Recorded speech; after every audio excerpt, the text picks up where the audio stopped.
On devrait d'ailleurs commencer par le Chaim. Malheureusement, je n'ai pas à côté de moi le Chaim.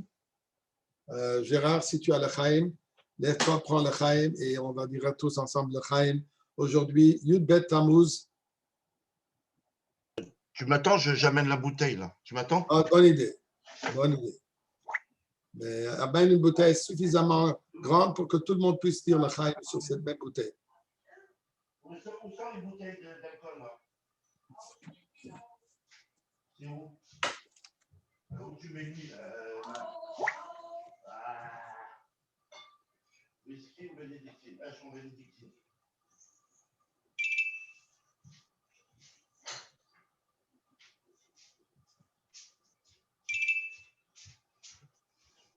Allô, allô? Oui. Tu me vois? Tu m'entends? Non, on t'entend. Oui, voilà, maintenant on te voit. Alors, je sors la bénédictine. Ah, tu es la haute classe. On rigole pas. On verse le mieux. verre. On verse le verre. Voilà. Et on dit. Chaim. Oui. Ton verre, où il est, toi? Je t'ai dit, j'ai pas. Alors pour ça, je dis, tu vas prendre deux, un pour toi et un pour moi. Amen. Les Chaim, que ce jour, tout le peuple juif soit libéré.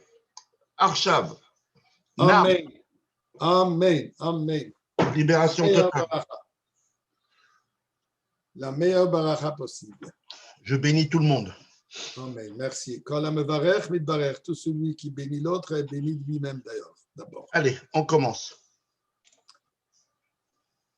Yud Bet Tammuz, Chag HaGeula du Rabbi précédent, 1927, au 12e jour du mois de Tammuz, après avoir passé depuis le 14e jour du mois de Sivan en prison et ensuite en exil.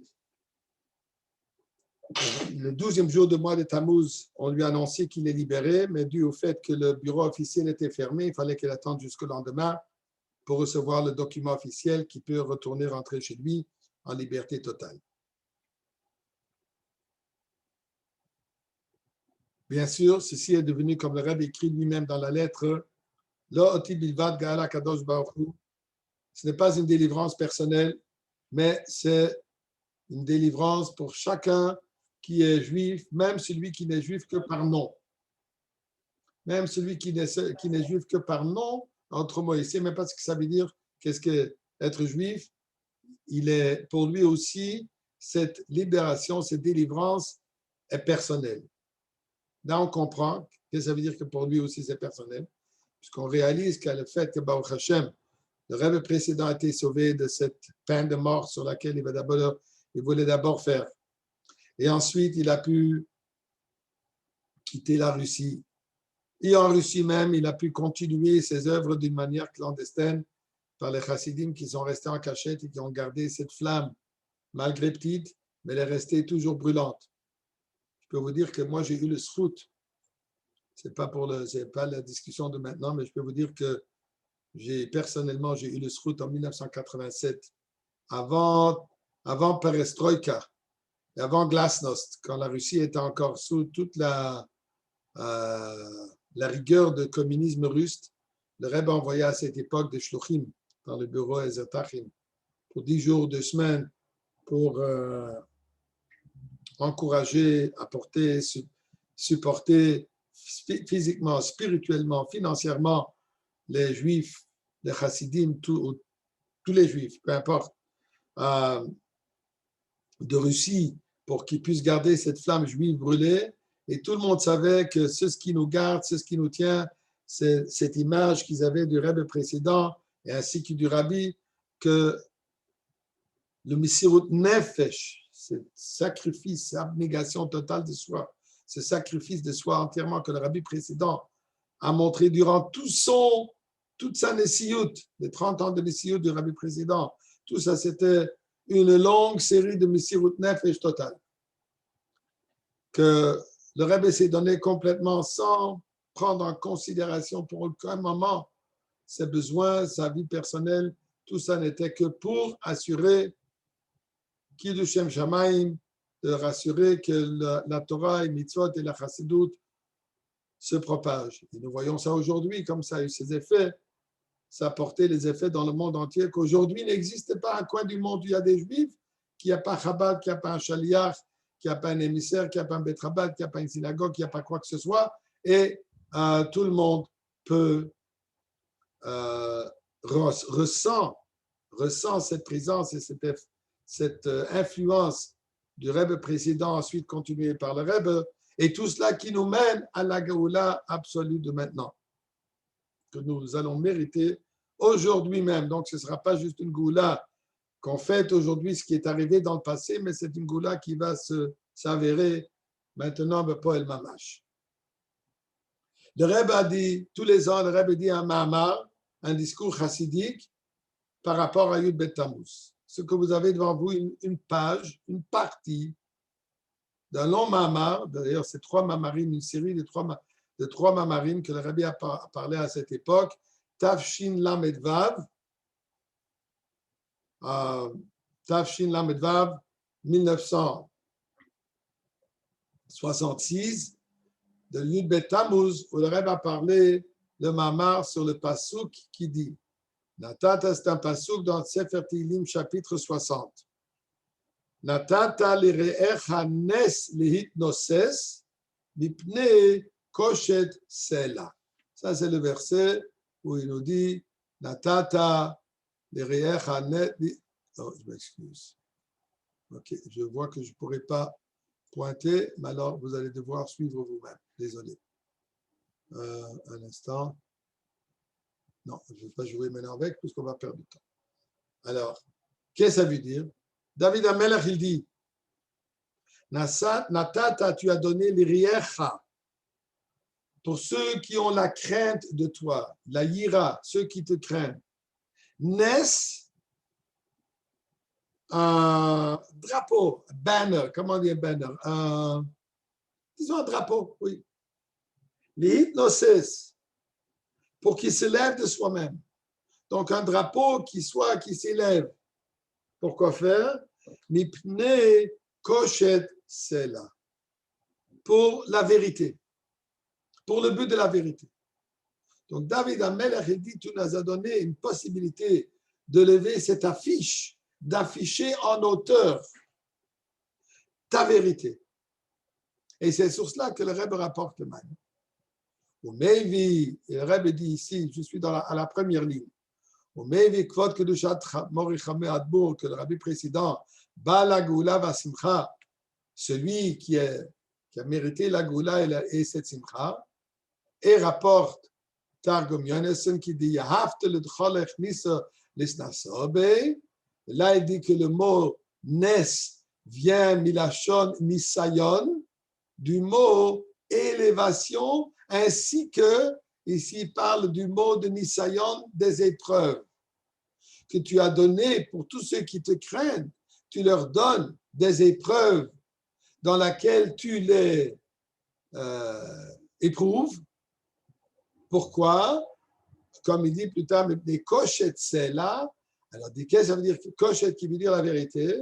C'est quoi cette vérité? Min beglal kushte d'Abraham la almin. À cause de la vérité d'Abraham Avinu. Donc, le Rebbe, dans un mamar du Rabbi précédent, sur ce verset, le Rebbe rapporte, puisqu'il y a différentes explications sur ce verset, mais il rapporte, maintenant on va se concentrer sur cela, où le Rebbe dit que rapporte le Targum Yonatan qui dit, David Amelech dit, tu donnes à tous ceux qui te craignent, tous ceux qui ont Yirat Hashem, la crainte de Dieu, tu leur donnes des épreuves. Pourquoi? Dû à la vérité d'Abraham.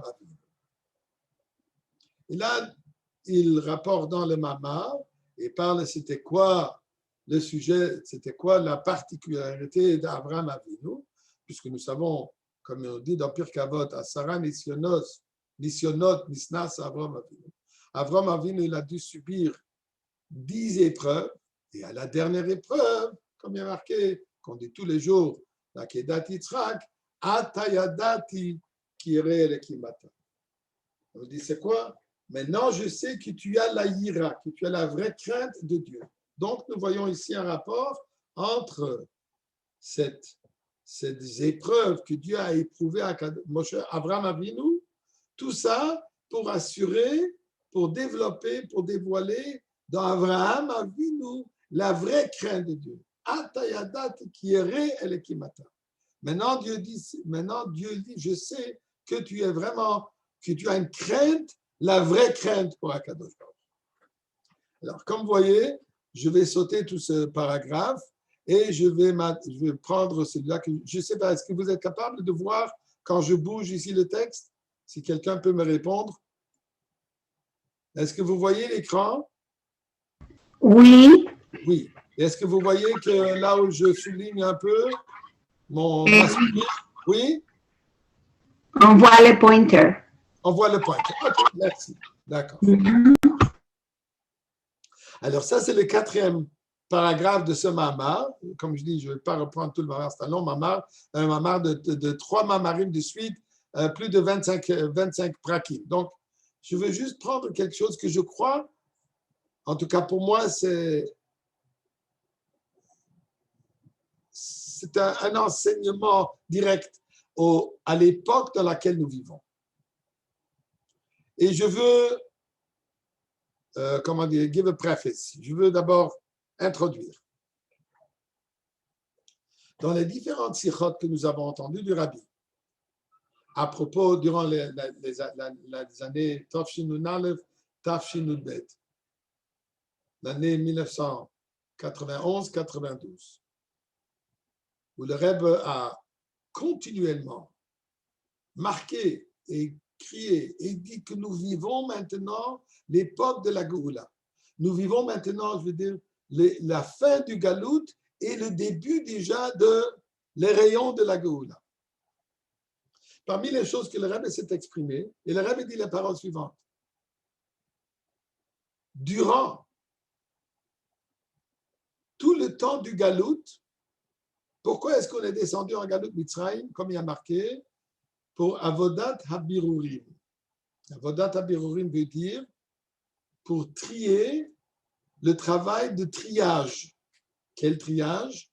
De trier les nitzotzot, les étincelles divines qui sont tombées dans le monde de Klippa au moment de la création du monde. Comme il y a marqué qu'il y avait Rapach Nitzutzin, 288 étincelles divines qui sont tombées dans la Klippa, et tout le travail du Galout, tout le travail depuis le moment qu'on est descendu en Égypte. Jusqu'à présent, notre travail est quoi? Est de trier, de retrouver ces étincelles et de les ramener dans la Kedusha. C'est ce qu'on appelle Avodat Habirurim, le travail de triage, ça veut dire trier le bien du mal, trier les nitzotzot de Kedusha et les faire sortir de l'impureté. Pour ceux qui ont parfois, je ne sais pas si vous avez vu, mais pour ceux qui travaillent dans le diamant, vous aurez un grand lot de diamants, peu importe le montant, quelques centaines ou quelques dizaines, il y a ce qu'on appelle le triage. Il faut trier les diamants du plus grand, le plus petit, les plus belles parmi les moins belles, etc. Ça, c'est le triage. C'est ça ce qui se passe avec les nitzotzot, ces étincelles divines qui doivent être triées, bien clairement savoir ça c'est Kedusha et ça c'est pas la Kedusha. Nous dit le Rebbe dans la Sikha, je crois, Shoftim, de Tafshinun Aleph, je crois, peut-être je me trompe la date particulière, la date précise, où le Rebbe nous dit la chose suivante, il proclame Avodat Habirurim est terminé. Je répète, Avodat Habirurim est terminé. On n'a plus besoin de trier. Il nous dit que le travail du Galout, c'est plus le même travail qu'il y avait jusqu'à présent. Jusqu'à présent, il y avait un travail de trier, de trouver, d'élever les nitzotzot de Kedusha, les étincelles divines qui se trouvent dans la Klippa, il faut les élever. Ça, c'est con. accompli. Ça, c'est fait. Et le Rebbe dit, tout ce qui nous reste à faire aujourd'hui, c'est de se préparer pour accueillir Mashiach. Pour le Kabel Pnei Mashiach Tzidkenu. Notre travail aujourd'hui est de se préparer afin de recevoir, afin d'accueillir Mashiach. Maintenant, ça sont des paroles révolutionnaires. Qu'est-ce que ça veut dire? Que le travail de Galout est terminé. Alors, si le travail de Galout est terminé, qu'est-ce qu'on fait ici? Pourquoi on n'est toujours pas dans la Goula avec Mashiach au Beth Amikdash? Pourquoi on se trouve toujours en exil si le travail est terminé? Et qu'est-ce qu'il dit? Qu'est-ce qu'il reste à faire? C'est recevoir le Mashiach. Qu'est-ce que ça veut dire recevoir le Mashiach? Qu'est-ce que ça veut dire accueillir le Mashiach? Comment est-ce qu'on accueille le Mashiach? En restant assis chez lui, chez soi à la maison sur le sofa et en train de regarder en train d'étudier la Torah juste comme ça et rien faire? C'est beau, absolument, étudier la Torah, c'est important. Mais on a déjà fini. Qu'est-ce que ça représente? Comment est-ce qu'on peut comprendre concrètement cette idée, cette réalité, cette déclaration du Rabbi que le travail du Galout est terminé, ce que nous devons faire, c'est se préparer. Eh bien, je crois qu'on peut trouver au moins une réponse partielle dans ce mamar. Ici, dans ce mamar, là où je vous montre ici, le Rebbe va nous expliquer c'est quoi la différence entre le travail de triage et le travail d'épreuve. Comme il dit, Avodat HaBirurim et Avodat HaNisyonot.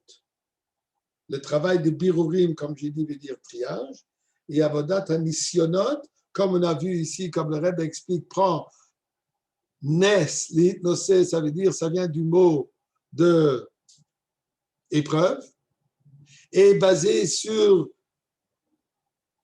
l'exemple, sur la vérité d'Avraham Avinu, essayons de comprendre qu'est-ce qu'était cette particularité de Avraham Avinu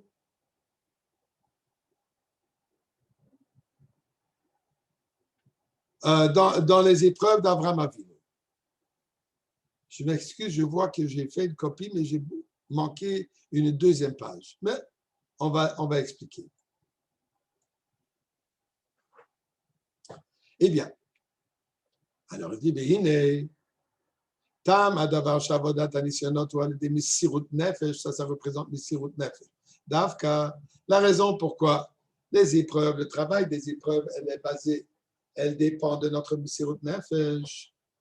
Il explique dans le mamar que le Rabbi rapporte que Benisayon, quand il y a une épreuve, Hanitzut Eloki Mustar Benelam Bioter. L'étincelle divine, elle est très cachée. Elle est profondément cachée, plus que si c'est la voda de triage. Il explique. Behekda. En introduisant, Hahefresh, la différence, chez Ben Avodat Abirurim, la Avodat Anisyonot. Il va expliquer c'est quoi la différence entre le travail de triage et le travail, on parle de travail spirituel bien sûr, de nisyonot des épreuves. Il dit, je vais sauter la parenthèse, il dit la chose suivante. D'abord, Avodat Abirurim, quand il s'agit du travail de triage, Haïs Atkut, Hi Imadavar Amidbarer. L'occupation, la préoccupation, le travail, l'effort, il est fait avec l'objet qui doit être trié, qui doit être purifié. Il explique comment, exemple, Ma'achal Gashmi, une nourriture, שהניצוץ הוא במאכל המתברר, que dans cette nourriture, dans ce plat, il y a une étincelle divine qui est tombée dans ce plat de nourriture. Et maintenant, il faut l'élever, il faut la trier, il faut la sortir, il faut la dévoiler. Il faut sortir cette nitzutz, cette étincelle qui se trouve dans cette nourriture, et il faut la ramener dans la kedusha. Comment est-ce qu'on fait ça? Elle a dit, ceci se fait à l'idée haït astkut bo, en s'occupant d'elle. Qu'est-ce que ça veut dire? On mange avec une bracha. On la mange, bien sûr, kasher. On la mange de Shem Shamaïm. On la mange pour la mitzvah. D'ailleurs, une histoire, je crois qu'on la raconte avec le Baal Shem Tov. Peu importe toute l'introduction de l'histoire, mais le Baal Shem Tov était en train de parler à quelqu'un et lui dit, écoute, je veux que tu saches ce qui vient d'arriver. Il y avait une âme qui est revenue au monde céleste. Et l'âme a été jugée qu'elle doit revenir dans ce monde. Pourquoi? Puisque il manquait de la cacheroute dans cette vie de cette personne. Il fallait que l'âme revienne pour qu'elle soit élevée. Et il a dit quoi? Cette âme, elle est rentrée dans une graine de blé. Dans le but que, éventuellement, quelqu'un qui va se nourrir de par ce grain va faire une bracha, va la manger kasher. Et alors, la Baal Shem Tov lui prend des détails en détail. Il dit, juste réfléchis pour un moment. Cette graine, jusqu'à qu'elle arrive déjà dans le sac de farine, combien d'étapes elle doit passer pour ne pas se faire s'envoler, pour ne pas faire s'écraser, pour ne pas disparaître? Baruch Hashem, elle est déjà rentrée dans un sac de farine. Maintenant, quand ce sac de farine se trouve déjà chez le commerce, il y a des juifs et des non-juifs qui peuvent venir l'acheter. Maintenant, Baruch Hashem, c'est un juif qui a acheté ce sac de farine, qui va maintenant faire de la nourriture cachère à la maison. Maintenant, dans ce peu de farine, il y a de la farine qui peut, quand on travaille la farine, elle peut s'envoler. Baruch Hashem. Alors, le Baal Shem Tov, il passe étape par étape. Finalement, il dit, écoute, imagine-toi maintenant que cette âme se trouve dans un morceau de pain, disons, d'une personne qui mange kasher, chez une personne, shomer Torah et mitzvot. Imagine-toi à quel point cette âme, elle est heureuse que finalement, elle se trouve dans un foyer où quelqu'un qui va la manger va faire la bracha. Et imagine-toi qu'est-ce qui se passe. Qu'à un certain moment, quelqu'un qui prend ce morceau de... disons que ça a été fait un morceau de gâteau, et sans réfléchir, la manger sans bracha. Qu'est-ce qui est arrivé?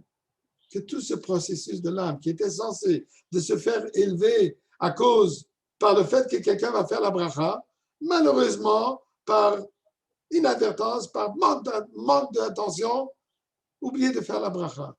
Tout cet effort, tout ce processus de l'âme a été en vain. Elle doit refaire le même voyage. Et le Baal Shem Tov de dire à cette personne, sache que ça, c'était l'âme de ton propre père. Que malheureusement, au lieu d'avoir utilisé l'opportunité de l'élever et de le remettre là où il devrait être, l'âme doit recommencer tout ce processus. Mais qu'est-ce qu'il dit ici? Quand il y a un nitzutz qui se trouve dans une nourriture, par le fait qu'il s'occupe de cette chose, comment ça? D'une manière religieuse, qu'il mange comme il se doit. Maintenant, qu'est-ce qu'il a fait? Il a transformé le pain lui-même. Il a élevé le pain avec ce nitzutz qui est maintenant devenu un objet, une nourriture kodesh.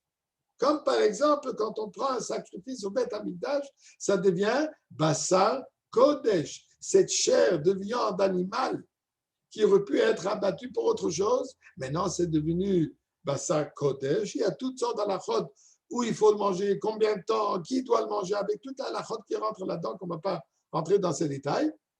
Mais qu'est-ce qui se passe? Donc, il y a un birour, il y a une transformation, il y a une élévation de nitzut qu'il y a dans cette nourriture, avec la nourriture qui devient maintenant élevée. C'est ça ce qu'on appelle avodat habirurim.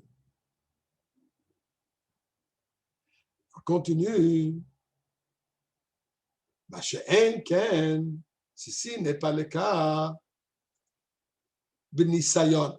Quand on parle de nisayon, nisayon, c'est une épreuve. Qu'est-ce que ça veut dire? C'est quoi maintenant l'élévation? Chez Ofan Biruro, que la manière comment on élève, comment on trie cette nitzut, ou lo alide haïs atkus, haït askut, je m'excuse, badavar, qui im alide haïs askus adam atzmai. Quand on parle de Nisayon, et ça, on parle d'ici d'une autre approche. Que la transformation de ce nitzut n'est pas par le fait qu'on s'occupe d'elle, mais tout simplement qu'on l'ignore et on travaille avec soi. Je m'explique. Malheureusement, j'aurais dû prendre la prochaine page. Je ne sais pas pourquoi je n'ai pas pensé, je n'ai pas fait attention. Mais le Rebbe rapporte l'exemple d'Avraham Avinu. Comme on l'a dit tout à l'heure, Avraham Avinu, il a eu 10 épreuves. Dernière épreuve, Akedat Yitzhak. Dieu dit à Avraham Avinu, prends ton fils bien-aimé Yitzhak, ton fils unique, et tu vas l'amener, tu vas l'offrir, tu vas l'élever comme Ola, qui veut dire un sacrifice, une offrande de Ola. Ola, c'est une sorte de sacrifice qui est complètement consumé. Il n'y a personne qui en profite.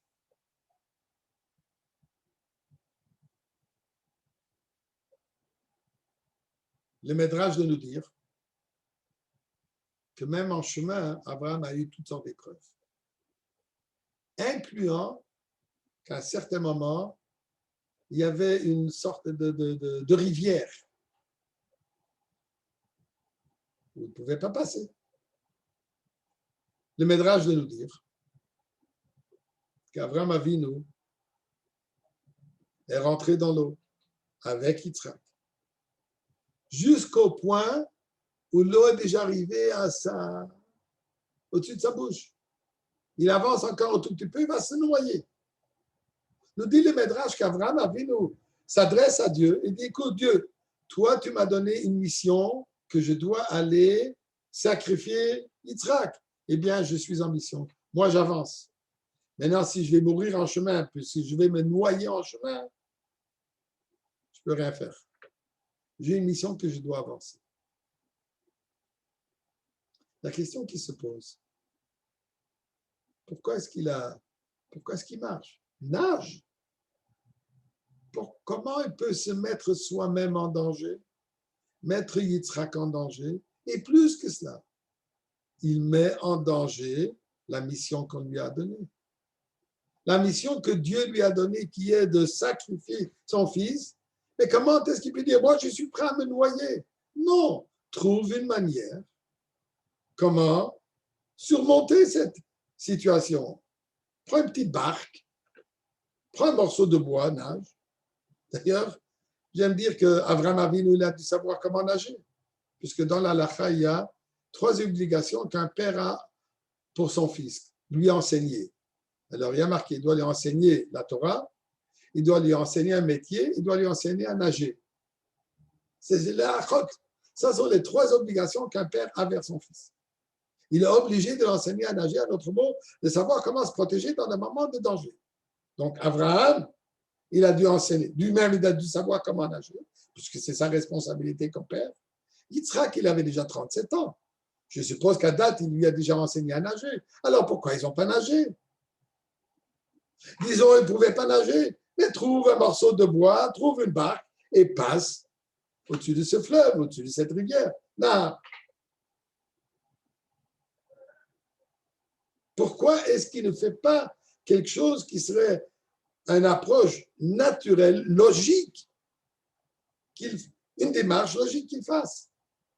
Il ne le fait pas. Je vous explique le Rabbi dans le Mama, que malheureusement je n'ai pas copié. Il dit la chose suivante. Abraham Avinu, il a réalisé que cette eau qui est ici n'est pas réelle. Elle ne peut pas être une rivière ou un fleuve réel. Pourquoi? Il vient de Hebron, il va à Yerushalayim. Il est à Kiryat Arba, il va à Yerushalayim. Pour ceux qui connaissent un peu la géographie entre Hebron et Jérusalem et Yerushalayim, il n'y a pas d'eau. C'est un désert. Aujourd'hui, un peu habité, mais c'est un endroit où il n'y a pas d'eau. Il n'y avait pas d'eau à cette époque non plus. Il n'y avait pas de rivière, il n'y avait pas de fleuve, il n'y avait pas d'océan là-bas. Abraham a réalisé que l'eau qu'il y a ici, ce n'est pas une eau qui est réelle. C'est quoi? Ce n'est juste qu'une épreuve. Ça fait part de mon épreuve. Ça fait part de l'épreuve que Dieu me donne, que Dieu m'éprouve pour voir est-ce que je suis prêt à faire n'importe quoi pour arriver à accomplir ma mission. Il y a ici une épreuve dans l'épreuve, une épreuve qui essaie de m'arrêter, de me décourager, de me montrer, écoute, il aurait bien pu dire, Ibn Shalom, tu voulais que j'aille? Écoute, je n'ai pas pu, il y a de l'eau, il y a un océan, il y a une fleuve, il y a une rivière, je ne peux pas passer. Donc, il a réalisé que l'eau qui est présente, même qu'elle est mouillée, même qu'elle est liquide, ce n'est pas une eau réelle. Ce n'est qu'une épreuve. Donc, qu'est-ce que je dois faire, moi, avec une situation qui se présente devant moi, qui essaie de m'arrêter de ne pas faire ce que je dois faire? Et ce n'est peut-être qu'une image. Alors, je vais me battre avec l'image ou je vais me battre avec moi-même pour ignorer l'image. Prenons un exemple. Je suis en train de faire la prière. Et tout à coup, ma pensée, elle part ailleurs. D'ailleurs, on raconte une petite anecdote. Un des tzadikim de la dynastie de Gour, qu'un moment, un jour après, durant la prière de Shacharit, je crois que c'était, après l'Amida, le tzadik de Gour se rapproche tout à coup d'un des personnes qui étaient là-bas à la prière, un des chassidim qui fait part du minyan, et il se rapproche de lui et il lui serre la main et dit Shalom Aleichem. Shalom Aleichem, on dit d'habitude ou à Kiddush Levana, ou alors, mais alors on ne serre pas la main, ou alors on dit Shalom Aleichem, quelqu'un qui revient d'un voyage. Il dirait, mais pourquoi est-ce que je reçois Shalom Aleichem? Pourquoi tu me donnes cet accueil? Alors le Rabbi dit, je sais que tu viens de voyager. Tu étais ailleurs. Il dit, Rabbi, je n'ai pas voyagé du tout, je suis présent. Il dit, non, durant l'Amida, j'ai remarqué que tu as fait un voyage à travers le monde. Ta pensée, elle est partie partout. Elle n'était pas près de la prière. Alors pour ça, je te donne Shalom Aleichem. Alors imaginons-nous que tout à coup, on est en train de faire la prière et à un certain moment, hop, il y a quelque chose qui nous passe à la tête. Une pensée qui ne fait pas part de la prière. Qu'est-ce que je vais faire? Est-ce que je vais commencer à me battre avec mon Yetzara? Je vais lui donner des coups de poing? Je vais dire, quitte-moi, non. On ne va pas se battre avec les Yetzara. On ne va pas se battre avec cette pensée. Qu'est-ce qu'on va faire? On va entièrement l'ignorer et continuer à penser ce que je dois penser. Ignorer cette pensée de Batala, ignorer cette Marshava Zara, cette pensée étrangère ou étrange. Et quoi? Je vais me concentrer sur ma prière. Donc, je ne m'occupe pas pour changer cette pensée qui est une pensée différente, pour la transformer, pour transformer cette pensée, qu'elle devienne une pensée de Kedusha. Non, je la repousse, je l'ignore et je me concentre sur ma prière. Dit Abraham Avinu, je réalise que cette épreuve, cette eau qui se trouve devant moi, ce n'est pas une eau réelle. Ce n'est qu'une épreuve pour moi. Est-ce que je suis prêt à assumer ma responsabilité malgré cette épreuve? Donc Abraham dit, je ne vais pas lui donner de l'attention. Si je vais m'occuper à chercher comment nager, à trouver une barque pour pouvoir passer cette eau, là, qu'est-ce que ça veut dire? Je lui donne une valeur, je lui donne une importance. Je l'ai créée, qu'elle devient réelle. Dis non, je l'ignore, je continue à marcher. Moi, j'avance, tu n'existes pas. Pourquoi? Puisque l'épreuve n'est pas de transformer cette eau, ce n'était pas mon devoir de transformer, que l'eau devienne sécheresse. Mon devoir, dit Abraham Avinu, est de continuer dans ma mission et de ne pas me laisser influencer par des facteurs extérieurs qui veulent me faire croire que je ne suis pas capable. Donc, c'est ça ce que le Rebbe explique ici, que Avodat Habirurim veut dire on transforme l'objet lui-même. On élève l'objet lui-même en s'impliquant avec elle, en l'utilisant, en faisant la bracha, en mangeant le Shem Shamaim, en mangeant sans, puisque c'est délicieux, mais tout simplement puisque j'ai besoin de manger pour nourrir mon corps, pour pouvoir faire Torah et Mitzvot. Ça veut dire une occupation, une préoccupation avec l'objet lui-même. De cette manière, on l'a transformé. Mais quand on parle d'avodat traditionnel, ça veut dire quoi? Ne pas se laisser du tout influencer, de ne pas se laisser du tout virer par ces épreuves imaginables, puisqu'elles ne sont pas réelles. Donc le travail est avec qui? Avec moi-même. Le travail est avec moi de réaliser que toutes ces épreuves ne sont pas vraies. Ce n'est pas comme s'il y a quelqu'un à l'extérieur qui me tient ma main et me dit, écoute, je ne te laisse pas mettre le tefillin. Là, je n'ai pas de choix. Il faut que je me batte avec lui. Je l'arrache la main et je mets le tefillin. Mais si c'est en moi, je suis paresseux, c'est pas je me bats pas avec quelqu'un, je me bats avec moi-même. Je ne me laisse pas que cette paresse, disons, que j'ai, et je fais ce que je dois faire. Donc, c'est ça. Et donc, c'est ça l'exemple que le Rabbi rapporte pour voir la différence entre Avodat Habirurim et Avodat Hanisyonot. Peut-être avec cela, on pourrait comprendre ce que le Rabbi nous dit qu'aujourd'hui, nous sommes dans cette étape du monde où l'Avodat Habirurim a été conclue. Et qu'est-ce qui se reste maintenant? Le Kabel Pnei Mashiach Tzidkim. Notre mission, notre devoir, elle est quoi? De recevoir, d'accueillir Mashiach.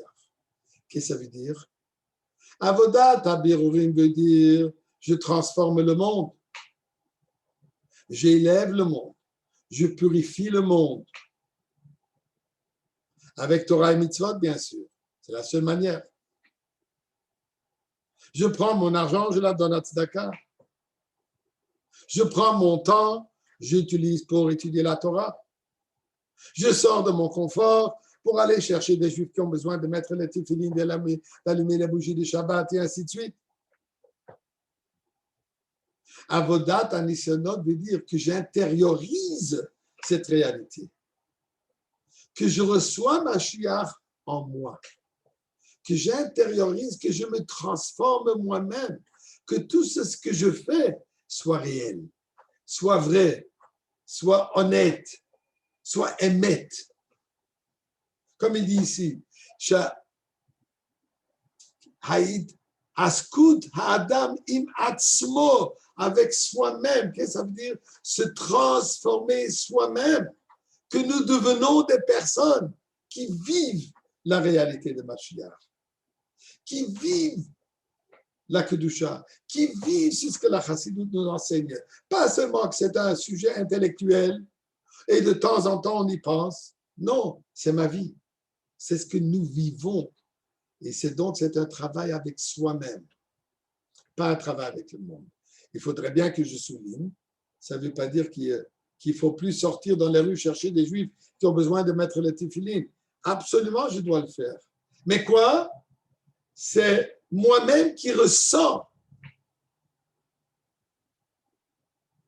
C'est pour que moi, je ressente cette vérité, comme chaque mitzvah, elle est divine. Pas pour le transformer l'autre. Ça aussi, bien sûr, l'autre, il va être transformé. Aujourd'hui, au prochain, mets les tefillin, tu vas être capable, tu vas te mettre dans la position, dans l'état d'esprit de recevoir le Mashiach. Mais le travail que je dois faire, c'est avec moi-même que je ressens cette importance, que je ressens la Kedusha qui se dévoile dans ce monde. Et moi, donc, je deviens Jacques Mashiach.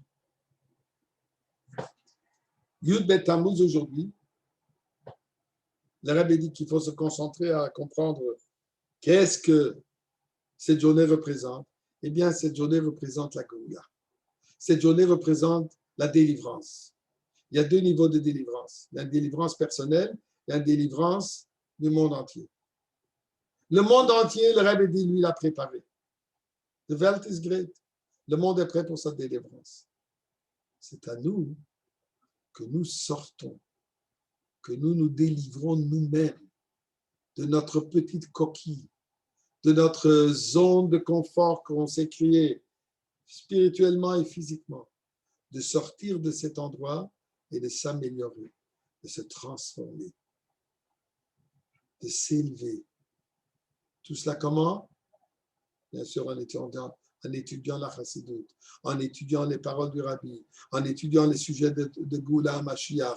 C'est ce qui nous amène que Dieu va nous aider, qu'aujourd'hui même, nous allons mériter cette Géoula totale, cette Géoula avec Mashiach, et nous allons écouter Torah Chadasha Miti Tétié, comme il a marqué, la nouvelle dimension, pas nouvelle pour nous, elle sera nouvelle.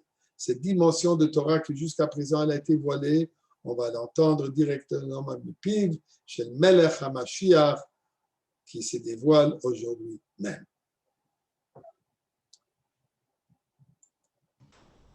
Là-dessus,